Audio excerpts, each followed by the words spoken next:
Oi pessoal, tudo bem? Sou Ângelo Daia, novamente aqui com vocês no Carbados. Esse vai ser o nosso segundo episódio, eu vou continuar aquela aula que eu falei no primeiro episódio, ali a gente passou pela uma parte de fisiologia e bioquímica. Essa segunda aula eu já falei mais da evolução realmente dos suplementos, a evolução do estudo, trouxe alguns estudos para vocês bem interessantes, né? E falei sobre dietas cetogênicas um pouco, mostrei que como o uso, né, de carboidratos pode afetar o nosso desempenho, como eu fazer carb load, será que isso funciona? Então está bem legal essa aula, segue aí para vocês tá vendo isso aí, aciona o sininho, que é bem interessante para a gente aí no canal, né? Compartilha com os amigos, espero ajudar todos vocês. Forte abraço! Então vamos dar continuidade aqui na nossa aula, né? Vamos partir aqui então, agora sim, entrando um pouco na história, né? Podemos dizer assim, da evolução dos suplementos e estudos diante do Endurance, né? Onde a gente está focando mais nessa aula. Vou falar desses suplementos que começaram a surgir porque a gente vinha dessa ideia, né, muito inicial, que realmente a gordura, por ser mais energética, eu devia ser usada, eu carrego mais no meu corpo, como eu expliquei na aula passada. Porém, lá para a década de 1920, começaram a ter as primeiras ideias de, peraí, será que um carboidrato, né, já que eu também nessa mesma época, esses estudos começaram a mostrar que em alta frequência ali, ou em níveis de mais tempo, ou em intensidades maior, o carboidrato seria um substrato mais buscado pelo corpo. Será que se a gente começar a repor isso durante a prova, eu não vou ter um melhor desempenho? Né? E lá pela década também de 1920 começaram a sair as primeiras ideias de FTP, VO2, como eu falei para vocês. Então, justamente aí ter as intensidades mais catalogadas. Então, isso começa a despertar esse grande interesse nas pessoas de descobrir, né, qual o nutriente seria melhor ali no meio das provas, ou bem antes ou depois, para me render. Então, na década nos primeiros relatos, ali em 1920, Harvard fez um estudo na maratona de Boston, analisando alguns atletas que foram dados bala comum, né, no meio da prova, o que nada mais é do que glicose. A bala ali ela tem açúcar, né, de sacarídeo, mas que vai ser convertido em glicose para virar ATP dentro do nosso sangue, né, para virar energia ali dentro do nosso corpo, como eu também já expliquei a vocês na aula passada. Então, daí começa a ter essas primeiras ideias e viu que essas pessoas tiveram um melhor rendimento. Então, quem consumiu bala durante a prova teve o melhor rendimento. Daí começa uma primeira ideia. Diz, pô, será que se eu botar em carboidrato intra-prova, eu vou ter melhor rendimento dos meus atletas? Então, os estudos começam a evoluir daí. E eu trago para vocês um estudo bem interessante para a gente ter essa primeira evidência científica, que é o estudo do Sleep Low, né? Que é a gente vê muito falar assim treino low, quando eu treinar em baixa, eu tenho que ficar em jejum, né? Esse estudo é um estudo bem legal, ainda mais quando se fala de triatleta, porque ele foi feito, né, com triatletas, então é interessante quando a gente vai especificar ali do esporte, então talvez um protocolo que os triatletas podem se beneficiar dele usando, né?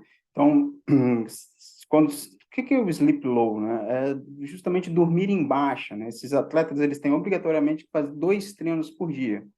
Um primeiro treino por dia, isso também é muito feito no CrossFit, né? Também esse tipo de periodização de 2 treinos por dia. Então, ele treina de manhã em baixa, né? Para depois treinar à tarde em alta. Só que a gente vamos começar o inverso, né? O treino da tarde que seria o forte, eu faço uma refeição, levanto ali, faço meu café da manhã, tal, faço uma refeição boa de carboidrato nesse pré-treino da tarde, onde vai ser o meu treino forte, um treino de porrada, né, com a intensidade lá em cima. Depois desse treino, o consumo de carboidrato ele vai ser bem reduzido ou nenhum.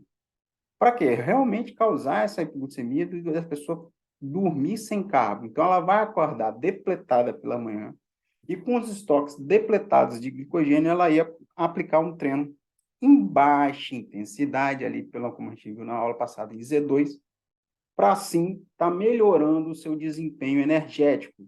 Porque esse treino em baixa, depletado, seria justamente para buscar essa eficiência energética dos mitocôndrias. Ensinar a sua mitocôndria a queimar a gordura com mais facilidade. Para quando você precisar fazer isso tudo junto, isso já acontecer de forma mais fácil. Estudos mais recentes, né, deixaram um pouco essa evidência em dúvida. Se realmente você precisa estar depletado para treinar em baixa e essa eficiência aeróbica acontecer. Né? Os nórdicos, a gente sabe que eles treinam muito ali no estilo 20-80, até 15-85, né? Mais perto, muda um pouco isso, mas treinam muito em baixa intensidade e carbados, né? Com carboidratos, sem estar depletado. Então, o que realmente pode vir aí trazer a eficiência aeróbica é o treino, né? Eu sempre defendo isso, que eu acho que a nutrição que está tomada um pouco de volta, né? Até um troco, porque o exercício físico tomou da nutrição um pouco o comportamento corporal, né? Quando eu digo comportamento corporal é quando você quer uma estética, quando você quer emagrecer, e hoje as pessoas acham que a atividade física emagrece mais do que dieta, e se a gente parar para pensar, não é bem assim, né? Tem estudos que já mostram que um indivíduo que faz atividade física e não faz dieta, não emagrece. Um indivíduo que só faz dieta e não faz atividade física, ele acaba emagrecendo. E a mesma coisa acabou acontecendo na atividade física. As pessoas estão querendo achar um método de se comer para se ficar mais eficiente, né? Quando você tem uma melhor queima de gordura depletado, isso não quer dizer que você está mais eficiente. Isso está querendo dizer apenas que você está queimando mais gordura naquele momento, justamente por ter o corpo ser adaptável e vai buscar um segundo caminho, levando os corpos cetônicos lá para o fígado, para isso virar energia, não sendo diretamente através do ciclo de Krebs, dessa forma continuar em movimento. Né? Você vai perder gordura, vai continuar conseguir andando, mas a sua chance de quebrar é maior.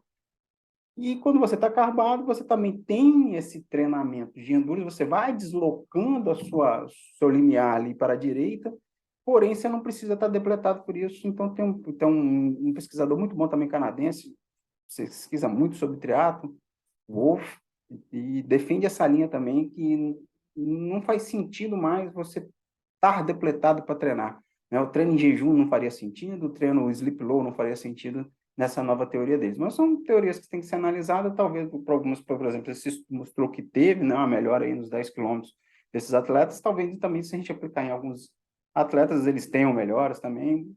No meu ponto de vista é que os dois, né, o treino embaixo é que deve ser realmente feito e não depletado. Eu sou mais não só pelo nosso programa, nosso canal chama Carbados, mas eu também sou mais fã aí do treino com carboidratos em baixa mesmo, para você realmente melhorar o seu rendimento aeróbico. E nesse sentido, né, desse estudo que começa ainda a criar ainda mais a certeza da periodização nutricional junto da periodização de treino, né, que de acordo com o que você vai treinar, você vai colocar ali não só a energia, mas essa periodização nutricional, ela é muito mais ampla, né? Ela começa a pensar também em micronutrientes, ela começa a pensar também em suplementos, né? Que época eu preciso usar uma creatina, que época eu preciso usar uma betalanina, quando é que eu vou ter que ter mais antioxidantes, quando é que eu vou ter menos antioxidantes no meu corpo. A gente sabe também que talvez se eu botar muito antioxidante ali, o atleta ele vai ter uma resposta negativa da hipertrofia, da adaptação, né? Porque, mais uma vez, voltando lá da importância da atividade física para melhorar o rendimento, é justamente isso, o ser humano ele vai se adaptando cada vez melhor àquilo que ele faz. Então, quanto mais ele repete aquela atividade, melhor o corpo fica. Né? E a periodização é justamente encontrar que momento ele está fazendo isso. Será que é um pós-prova que eu preciso recuperar ele de uma pancada muito grande, aí eu tenho que entrar com meus antioxidantes lá em cima? Ou não, eu estou chegando perto de uma prova, eu quero que a adaptação aconteça numa fase de base, eu posso diminuir. Então, a periodização nutricional é justamente começar a entender a periodização de exercícios e encaixar alimentações e suplementações dentro dessa, com esse formato ondulatório. Né? Se eu tenho um treino ondulatório, se está bem definido que o treino ondulatório tem mais resultado de eficiência, por que a minha nutrição seria fixa? Né? Não faz sentido. Então, a periodização nutricional ela justamente vem para encaixar a nutrição no melhor rendimento. Eu gostava muito de usar uma frase que falava, quando no emagrecimento, o nutricionista calcula a dieta e manda para o preparador físico, fala só, ó, ele vai comer isso aí e ele tem que emagrecer. O déficit calórico ideal seria tanto e eu preciso disso. Talvez fazer mais exercício seria ruim e fazer menos seria ruim. Então, no emagrecimento, a medida certa. Já no desempenho, eu já tenho uma visão ao contrário, né? O atleta ele chega com o treino pronto para o nutricionista. Essa que é a grande sacada ali do nutricionista esportivo, ele saber ler um treino, ele tem que saber, né, planilhar ou editar um treino, ele tem que saber ler e entender aonde estão aquelas zonas bioquímicas ali para ele poder aplicar a periodização nutricional dentro daquele treinamento. Né? Encaixar o suplemento certo, o combustível certo, compreender como aquela máquina vai funcionar para realmente estar reagindo da melhor forma possível dentro do processo que a gente vai, dentro do objetivo que o treinador está buscando. Né? E hoje, em sistemas mais avançados, a gente vai ver um pouquinho mais para frente, a gente já tem como medir até essa carga interna e externa, e aí a gente parte para outro patamar.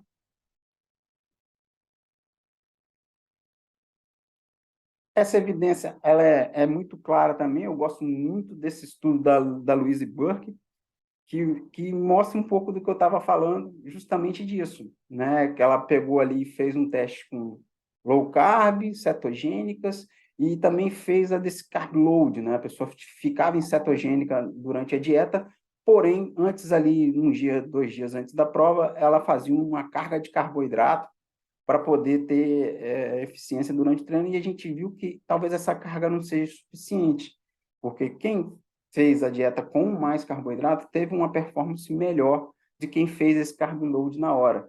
Eu vou explicar um pouquinho por que isso acontece mais para frente. E a gente viu ali que na dieta cetogênica, a gente não, a Louise Booker, do estudo dela, teve perda de performance, né? A pessoa teve 1% ali a menos do que as pessoas, né, do seu rendimento passado. Se a gente botar ali, comparado aos carboidratos, teve 7% a mais, a gente chega ali num nível de 8%. Engraçado que é o número que os pesquisadores lá em 1920 chegaram à conclusão de quanto mais de oxigênio eu preciso no todo para estar metabolizando gordura do que carboidratos. Exatamente 8%. Coincidência ou não, foi o número que deu nesse estudo da boca. Esse estudo é bem interessante. Na aula de dieta cetogênica eu vou detalhar ele mais. É um estudo muito bem desenhado, tem muito mais dados do que esse que eu trouxe, e vai ser legal a gente dar uma destacada nesse. Esse já é um segundo passo né, dele, do estudo, que mostra justamente essa adaptação cetogênica e esse carb load. A gente vê que o carb load pode ser eficiente, porém, se eu, né, numa determinada velocidade, ali, na determinada intensidade. Quando eu aumento a intensidade, parece que esse carb load não é tão suficiente. Porque eu diminuo a capacidade do meu corpo de estar absorvendo o carboidrato quando eu passo um certo tempo me adaptando a uma dieta cetogênica. Então, fazer esse carb load vindo de uma dieta cetogênica, talvez falte um pouco de recepção, né? O seu intestino não vai estar mais tão treinado a absorver esses carboidratos. E entendendo isso de uma forma mais prática, a gente tem muitos receptores de carboidrato dentro do nosso intestino. Né? O principal dele que vai receber a glicose, né, que está ali como glucose, porque está em inglês, é o SGLT1, né, que ele precisa ali também do sódio para fazer esse transporte ativo. Então, ele pega ali a glicose, um sódio, e transporta, né, para dentro na parede do intestino para ir ali com o número para entrar na corrente sanguínea através do GLUT2. Né? O GLUT2 fica lá dentro, intracelular, faz esse transporte para levar para a célula para virar energia. Ali vocês estão vendo que começa a gerar ATP, certo? E o GLUT5, ele fica responsável pela absorção de frutose. Né? Está vendo ali frutose, que vai entrar pelo GLUT5, e ele já tem um transporte diferente, ele é um transporte acumulativo, né? Fica a frutose ali e vai entrando através do GLUT5, também transportado da membrana para dentro, através do GLUT2. E a gente sabe que a gente tem um GLUT4 lá dentro da célula que faz esse transporte ativo também de glicose da corrente sanguínea para as células, né? Então, tudo isso vira uma formação de energia. Tem estudos novos saindo, também mostrando quando a gente coloca, por exemplo, lactose na história, e eu tenho ali a lactase, fazendo, né, essa quebra, e a galactose vai ter o seu transporte, né, através do GLUT2. E quando eu começo a fazer o meu treino para o intestino nisso, esse GLUT2 é transportado para a borda e começa a aumentar a minha absorção de carboidratos. O que faz muito isso são os adoçantes artificiais, eles fazem esse transporte de glúten para a borda. Por isso que tá no emagrecimento, o uso de adoçante pode ser perigoso, justamente por isso. Quando eu uso adoçante, eu aumento ali a chance de, quando esse obeso for vir comer açúcar, ter um transporte maior, ou leite, ter um transporte maior de açúcar para dentro da sua corrente sanguínea. Mas já isso no atleta é o que a gente busca, né? A gente já está vendo hoje falar em 140 gramas hora de carboidrato, e isso só seria possível se eu usar multitransportadores. Eu sei que aí eu tenho um limite mais ou menos de 90, porque eu consigo ali 60 gramas hora de glicose, né, pelo SGLT1, e eu consigo mais 30 ali, um pouco mais se eu treinar, a 30, 40, hoje a gente já veio falar de frutose, tanto que essas medidas deram uma mudadinha. Antigamente a gente tinha muito um padrão 2:1, né, que é a escala de 60 para 30, e hoje a gente já está vendo suplementos vindo com um pouco mais de frutose, que é 1:0,8. Vou mostrar isso mais para frente, que já tem estudos também comprovando que esse tipo de proporção tem uma melhor oxidação. E, mais uma vez, mostrando isso, né, falando que para mim ter uma boa absorção, eu preciso de muitos transportadores. Quando eu uso transportadores únicos, eu bato ali na casa dos 60 e começo a ter problemas gastrointestinais. E quando eu uso multitransportadores, eu chego ali a 120, hoje em dia já está falando que tem 140, e sem problemas gastrointestinais, né? Então, a gente vê ali a linha azul, né, como os transportadores, e a linha preta com transportadores onde a gente tem problemas gastrointestinais, e quando eu tenho um multi, baixos intestinais. Essa comparação desses estudos, esse estudo é bem interessante, né? Ele fez uma comparação de composições de glicose, justamente como eu falei com vocês, né? Usando 2:1, usando 1 para... Quando eu falo 2:1, é justamente isso. 2 de glicose para 1 de frutose na quantidade que foi usada. Então, se eu uso 60 gramas de glicose, eu vou usar 30 de frutose. Já nessa outra, de 1 para 8, seria um pouco diferente. Se eu uso ali 25 gramas de glicose, eu vou usar 20 gramas de frutose. Então, eu aumento a proporção de frutose na história. E essa proporção 1:0,8, nos estudos, foi quem mostrou a melhor oxidação. Porque não adianta nada chegar lá na parede do meu intestino e eu não conseguir oxidar isso. O que é oxidar? Eu conseguir transformar isso em ATP. Então, esse é o sentido de eu conseguir levar carboidrato para dentro do intestino, para isso sim chegar lá na célula, no ciclo de Krebs, e realmente virar energia. E esses estudos mostraram para a gente que essa proporção traz isso de uma forma mais efetiva e com menos problemas gastrointestinais, que eles dão menos gases, facilitam essa absorção. Certo? Então, trouxe um pouco dos exemplos desse tipo de suplemento que a gente tem, e esse é um dos melhores gels que a gente tem no mercado hoje, que é o Maurten, né? Eu até gosto muito desse gel, ele é um problema dele, ele é muito caro e a gente só acha ele lá fora. Eu até faço um caseiro meu, vou postar para vocês aí o vídeo dele, né? Nessa proporção, usa a pectina que ele tem, que é uma fibra, mas ela junta mais água do que traz problemas gastrointestinais, e é pouco também, a gente consegue ter uma boa ideia. Né? A gente também tem alguns géis nacionais com essa nova composição, porém, esse termos gel nacionais, ele tem um grande problema, que eu vou falar até mais preciso, que eu não acho legal no intratreino ter palatinose. Vou explicar o porquê mais para frente, porque o índice glicêmico é mais baixo, e a gente precisa aumentar a velocidade de absorção, então talvez ter palatinose ali daria uma atrapalhada nisso. Né? Muito famoso também o CIS, onde a gente vê muitos estudos, ali a gente está vendo até tem a caixa dele mostrando, né, 1:0,8. O Status também é um suplemento nacional que tem essa proporção, bem interessante. A Gatorade também já tem essa proporção. E essa é a Cluster Dextrine, não tem essa proporção, já é uma tecnologia diferente que eu vou falar mais para frente para vocês como é que funciona. Correto? Gosto de falar nisso, né, porque a gente está aqui mostrando estudos científicos, estudos novos, estudos um pouco mais antigos, mas se a gente olhar desde a época da Bíblia, a gente via que até Jesus já sabia dessa história aí da intensidade, né? Porque quando ele precisou dos seus apóstolos firmes e com uma intensidade alta de divulgação de sua palavra pela rua, ele multiplicou o pão, né? Ele ofereceu carboidrato aos seus discípulos para ali, e uva, né? Suco de uva, vinho, para eles estarem bem dispostos e com intensidade de divulgar sua palavra. Já quando ele foi caminhar pelo deserto, não, uma atividade de baixa intensidade, precisava de um aumento de consideração, porque foi tentado pelo diabo, ele preferiu caminhar em jejum, então usando a gordura ali como fonte de energia. Então eu gosto de fazer essa lembrança que desde a época bíblica já está explicada a intensidade que a gente tem que usar os tipos de energia. É só a gente, né, conseguir compreender o que está escrito nos livros sagrados ou nos estudos, certo?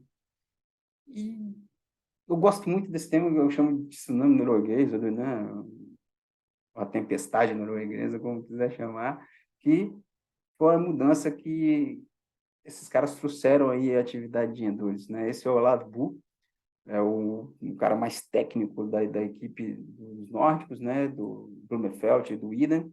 E quem entende de triatlon sabe de quem eu estou falando. E realmente esses caras vieram mudando a teoria, pararam de treinar com FTP, né? Pararam com essa história que tinha que treinar depletado e realmente mudaram essa estratégia. Eu vi já num podcast do Olavo e perguntaram quanto seu atleta está treinando por dia, qual é a periodização de treino, tanto que ele consegue comer. Então, eles são analisados dia a dia, né? A gente já vê alguns times de futebol também fazendo muito isso, coleta o sangue do jogador quando chega. A gente vê muitas marcações sendo feitas para, sim, eu ter um melhor rendimento do meu atleta, né? E que testes são esses, né? O que a gente conhece, um teste de VO2, só que eles levaram muito o laboratório para o campo, né? Fazem esses testes em campo, testam muitos treinos. Antigamente a gente tinha menos testes, quando a gente precisa ir ao laboratório, isso dificulta um pouco, né? Então a gente tem que ir lá, fazer um treinamento depois, né? E jogar isso para campo. Então eles levaram o laboratório para a rua e na pandemia eles fizeram isso brilhantemente, né? O teste de lactato, que, né, ganhou muita força, como eu falei para vocês, o lactato ele não é inimigo, ele é o bombeiro da história, ele está ali resolvendo um problema, não está gerando, né? O tal metabólico que ele causa, sim, é o grande problema. Então, eles usam muito lactato para ter a ideia de treino em baixa, porque quanto mais lactato você tem, mais você está treinando em alta. Então, é um número que serve muito para saber a sua linha de Z2 ali bem com eficiência. Gosto muito desse teste. Agora, na nossa equipe, a gente deve fazer ele agora para ter de todo mundo, para aumentar essa capacidade de saber onde as zonas de treino de cada atleta. É o GSM, que é o medidor de glicose, né? Esse é um aparelho que era muito medido, usado por diabéticos e começou a entrar no ramo esportivo agora. Eles estão trazendo como sócio alguns grandes atletas e distribuindo isso para muitos atletas, né? A gente já viu o Kipchoge usando, que é o recordista de maratona, a gente vê o Blumenfeld usando, a gente vê o Thiago, né, o brasileiro salto em vara usando nas Olimpíadas, a gente vê no ciclismo muitos atletas usando, o Ian Frodeno, também a gente vê usando. Agora no Tours, né, a Federação Internacional de Ciclismo proibiu ele, então a gente não vai ver usando, mas tinha bastante gente usando, e serve justamente para medir a glicose em time, né? Ele tem um sensor aplicado ali no corpo, quando você encosta o medidor, ou através do seu ciclo computador, ele vai dizendo ali de glicose, justamente para você não deixar dar baixas de glicose. Eu gosto muito desse aparelho também para a gente medir essa glicemia noturna, né? Quando o atleta treina de manhã, quanto de carboidrato eu tenho que repor ali logo que ele acorda, para regular essa glicemia para ele começar a treinar. Então, é um aparelho bem interessante também, um dado bem legal.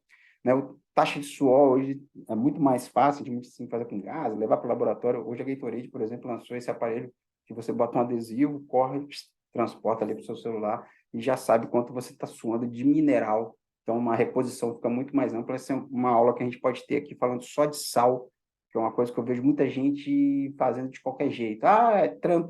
O guideline é esse, mas isso é muito individual. Tem pessoas que transpiram mais minerais, tem pessoas que transpiram menos, então precisam de menos minerais. Isso é uma coisa que a gente tem que individualizar também. Né? O core, esse é uma novidade muito usada pelo Bu, que ele traz a temperatura corporal, né, interna. Né? Isso era muito usado, sempre foi muito usado pelos atletas, mas a gente precisava ali também de uma medição, né, via anal, então o cara tinha que parar, entrar no banheiro para fazer aquilo, e hoje esse aparelho já promete justamente ter essa temperatura interna, não só a temperatura da pele. Isso é muito interessante e eles estão para divulgar os estudos que eles fizeram sobre isso, sobre a economia energética de acordo com a temperatura que você está, né, interna. O próprio Christian Blumenfeld falou que olha muito hoje em dia a temperatura interna dele, A gente fica meio na dúvida ali se é para vender o aparelho ou não, é um marketing ou não, é patrocínio. Eu comprei um core, particularmente estou gostando de usar, ainda não estou 100% adaptado ali a saber como usar, né, para que ele vai servir para mim, mas estou esperando esses estudos saírem e já estou fazendo as minhas visões em cima dele também, mas gostei do equipamento. E a microbiota, né? Isso aí a gente sempre volta a falar, a microbiota do atleta hoje ela é muito estudada, então fazer o microbioma, saber se essa microbiota realmente está preparada para receber toda essa carga de carboidrato, está preparada para, né, diminuir o número de inflamações que esse atleta tem. Quanto mais a imunidade, a gente sabe que a microbiota está muito ligada à imunidade, né? Porque é dali que começa todas as grandes infecções, as grandes inflamações. Então, se eu tenho uma microbiota, o atleta fica menos doente, ele tem menos gripe, ele tem menos inflamação de via nasais. Então, isso é muito bom. Eu fiz um post esses dias mostrando que temos estudos comprovando que atletas que usam probióticos, que têm microbiotas mais desenhadas dentro, né, de cepas que são mais, a gente sabe que tem melhoras para esses atletas, eles ficam menos doentes e eles acabam tendo um rendimento maior, que justamente volta dizendo que quem traz rendimento é treino. Quanto menos esse atleta ficar doente, mais ele vai treinar, mais ele vai estar ali 100% para se entregar ao treino, certo? Então, esses são alguns dados muito bonitos. Esse gráfico eu gosto muito também de usar ele, porque essa figura, desculpa, ela mostra o que acontece ali, né? O que essa nova teoria do Wolff, dos nórdicos, por que não depletar? Porque justamente esse T1R2 e T1R3 são sinalizadores dos receptores de carboidrato, né? Se eu diminuo o meu consumo de carboidrato, esses receptores vão sinalizar que precisa ter menos receptores na borda do meu intestino para receber esses suplementos que o nosso corpo não trabalha à toa.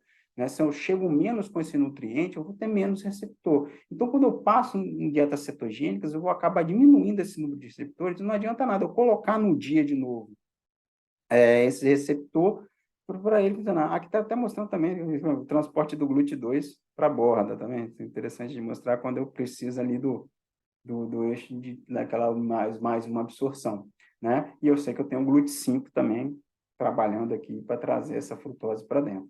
Então, se eu diminuo demais o meu carboidrato, justamente eu diminuo a sinalização e diminuo os receptores. E para isso eu tenho que sempre estar bem treinando o meu intestino, né? Porque o intestino é a porta de entrada de tudo. A gente fala, o intestino é o segundo cérebro, e no atleta eu colocaria que ele pode ser até o primeiro, né? Porque ele vai ter mais importância até nas decisões. Lógico que o mental faz uma grande diferença, né? É uma brincadeira do que eu estou falando, mas o que chega talvez seja mais interessante para o atleta do que uma decisão na prova, porque ele está tão treinado a fazer aquilo ali, dentro de uma prova ele tem que tomar poucas decisões, ainda mais uma prova de triatlo, né? Eu estou dizendo, talvez num tiro, num xadrez, num ping-pong, talvez ele tenha que tomar mais decisões. No triatlo é uma coisa já mais ali, é aquilo, eu tenho que sair daqui e chegar aqui o mais rápido possível. Então, o intestino acaba sendo até mais importante do que as decisões mentais aí, lógico, mas nunca vou botar o intestino em primeiro lugar, porque o mental de você estar ali numa prova 8, 7, 15, 12 horas é muito importante também. Então, a gente tem alguns estudos até que mostram que o principal para um Ironman é o mental. Então, hoje existe maneiras de a gente treinar esse intestino, eu treinar perto de refeições, eu ir aumentando frequentemente o meu carboidrato, né? No curso Carbados tem uma aula só específica de como treinar o intestino, né? Eu vou trazer aqui para o canal também uma aula mais rápida, não tão extensa como tem lá no curso, mas vou trazer também falando um pouco disso. Só que isso é o grande segredo hoje, né? Não é do nada eu começar a consumir 100 gramas de carboidrato. Eu escuto muita gente dizer hoje na internet assim, será que 120 gramas é para todo mundo, de carboidrato é para todo mundo? Eu digo que sim, é para todo mundo, mas não é para qualquer um. Porque você tem que treinar para isso. Porque o consumo, por exemplo, se a gente bota 100 gramas de carboidrato, eu vou ter 400 calorias. Qualquer pessoa gasta mais do que 400 calorias em uma hora de corrida ou uma hora de pedal. Então, eu preciso dessa reposição. Seria bom para mim. Só que eu tenho que conseguir que meu intestino absorva isso. Então, eu digo, é para todo mundo, mas não é para qualquer um. Né? Você tem que treinar para isso. Como você começa a melhorar seu pace treinando, você começa a melhorar a sua absorção de carboidrato, também treinando o seu intestino. Agora eu vou falar um pouquinho da cluster, como eu prometi para vocês, né? E uma comparação dela, por exemplo, com a maltodextrina. Qual a diferença, qual a tecnologia que a cluster... A cluster nada é do que o aminopeptídeo, né? O amido que a gente conhece, só que ele foi subdividido em 3 cadeias e criou essa forma cíclica, né? Eles quebraram em 3, um amido, uma cadeia de amido grande, que são várias glicosezinhas, uma ligada na outra, né? E acabaram aumentando, melhorando a absorção. Ele tem um tempo de absorção melhor ali, sequenciado, né? Esse vídeo que eu já postei no Instagram também, né? Até para vocês aí, Ângelo Nutri, galera que puder me seguir lá, vai ser um prazer, eu boto bastante informação lá também. E eu fiz esse vídeo é da marca, né? Da Strikes, e eu narrei ele e postei. Acho que ficou bem interessante aí para a gente dar uma acompanhada.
Bem, então, justamente o que eu falei. Então, uma coisa que a gente não pode confundir aqui isso não é índice glicêmico, isso é uma melhora no tempo de absorção, né? Então, o índice glicêmico é o mesmo da glicose, porém, eu tenho uma seleção ali boa na área de absorção. Eu consigo ordenar, vamos colocar isso, essa absorção. Eu já testei particularmente, temos alguns pacientes que, né, a gente não tem ainda nem portaria para esse suplemento do Brasil, estamos nessa luta aí para tentar buscar. Eu já comprei lá fora, eu gosto muito desse suplemento, e alguns pacientes meus também que têm essa condição têm gostado bastante. Ah, Ângelo, mas então ele não é igual uma palatinose, que ele vai diminuir, e você falou que a palatinose não é igual? Não, né? Isso que eu queria falar para vocês, ele tem o mesmo índice glicêmico, ele chega também com a mesma velocidade lá dentro, só que ele não cria aquela fila, né? Vamos botar assim, na frente de uma porta de uma boate, não tem aquele aglomerado, é uma fila organizada que vai fazer essa entrada mais, né, organizada, e isso vai diminuir o tempo, justamente pelo fato de organizar a entrada da glicose no sangue, né? Então, a gente já tem estudos mostrando isso em humanos, né, que melhoraram o seu desempenho usando clostridextrina ao invés de maltodextrina. Já quando a gente fala na palatinose, a gente tem esse estudo muito bom no intratreino, né, mostrando que você tem piora, né, não foi comparado a cluster, sim, a maltodextrina, né, tá errada ali a figura, porém, nessa proporção melhor de frutose com maltodextrina de muitos transportadores e a palatinose ela tem também esse comportamento de frutose e glicose, só que ela é 1 para 1, bem parecido, só que ela atrasa um pouquinho, ela tem um índice glicêmico menor do que da frutose e a glicose. Então, ela acaba atrasando a entrada, né? Não, eu não coordeno, assim. Seria como diferente lá da Cluster, né? Eu tenho aquela fila bagunçada, eu coloco ali aqueles divisores e ordeno a fila para entrar um por um. A maltodextrina era como se eu tivesse uma pré-entrada, eu segurasse essa confusão toda, mas abrisse de uma vez e a confusão toda fosse para a porta da boate. Então, eu não resolvo o caráter de entrada, eu só diminuo a velocidade que essas pessoas vão chegar lá. Eu paro ela um pouco antes e depois ela chega na porta da boate, que seria mais ou menos exatamente a porta do nosso intestino. Então, eu seguro ali dentro do meu intestino as moléculas, né? E depois elas são liberadas de uma vez só, diferente dessa forma ordenada, que traria vantagem. Não gosto de palatinose intratenos, não passo para meus pacientes, não uso mais.